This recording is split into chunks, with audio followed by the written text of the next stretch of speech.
Saudara, seorang petani di Kabupaten Bekasi, Jawa Barat diduga menjadi korban pemalsuan data untuk pinjaman di sebuah bank. Rumahnya bahkan sempat didatangi penagih utang dengan tagihan mencapai 4 miliar rupiah. Kacung Supriyatna, seorang kakek yang juga petani asal kampung Cikarang, Desa Jaya Mulia, Kecamatan Serang Baru, Kabupaten Bekasi, kaget didatangi oleh petugas penagih utang sebuah bank.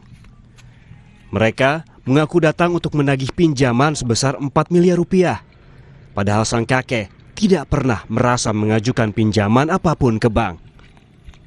Sang petani sempat diberitahu adanya tagihan sebesar 4 miliar rupiah tersebut pada tahun 2021. Saat itu, rumahnya didatangi oleh petugas tagih dari BUMN yang bergerak di bidang asuransi atau penjaminan yang menanyakan terkait pinjaman atas dasar sertifikat tanah miliknya yang telah diagunkan atas nama dirinya. Tentunya, hal ini membuat dirinya dan keluarga terkejut karena selama ini tidak pernah merasa mengagunkan sertifikat tanah miliknya ke pihak manapun. Dugaan sang kakek menjadi korban mafia tanah pun mengemuka. Menurut keluarga, dari hasil penelusuran yang dilakukan, didapati berkas-berkas yang menjadi dasar pengajuan pinjaman atas nama dirinya adalah palsu karena data tersebut tidak sesuai dengan aslinya. Tapi Bapak sendiri ngerasa nggak Pak? Apa meminjam uang sebanyak itu? Nggak berasa, matang-matang ya kita 4 miliar, 100 ribu juga sama nggak pernah minjam. Nggak bisa tinggal nggak pernah nganggunkan. Pak, setahu Bapak itu orang yang datang ke sini itu dari mana Pak? Bank atau dari mana? Ya dari bank di Jakarta itu. 573 itu benar betul Pak. Oh ini ada tagihan tiba-tiba begitu dengan jumlah 4 miliar pada tahun 2021 gitu kan saya kaget, saya kan nggak pernah nerima dan merasa gitu.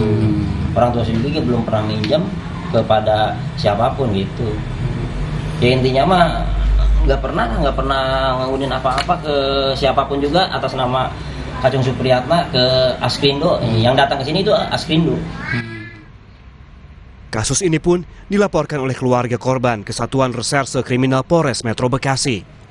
Polisi kini tengah menindaklanjuti laporan dengan mengumpulkan barang bukti serta akan meminta keterangan sejumlah saksi terkait kasus yang dialami korban.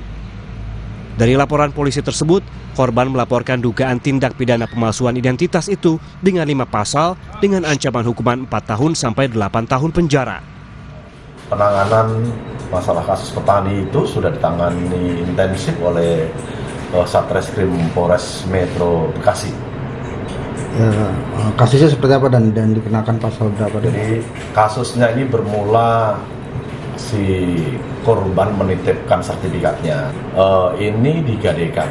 Nah, akhirnya semua dipalsukan identitas korban, kemudian semuanya dipalsukan sehingga. Selain itu, polisi juga akan melakukan penyelidikan awal dengan memanggil terlapor berinisial G. Menurut polisi, korban pernah menitipkan sertifikat tanah kepada terlapor pada tahun 2000. Diduga surat kepemilikan tanah seluas 9.573 meter persegi secara diam-diam digadaikan oleh terlapor kepada salah satu bank dengan memalsukan identitas korban. Alexander Blegur, Kompas TV, Bekasi, Jawa Barat.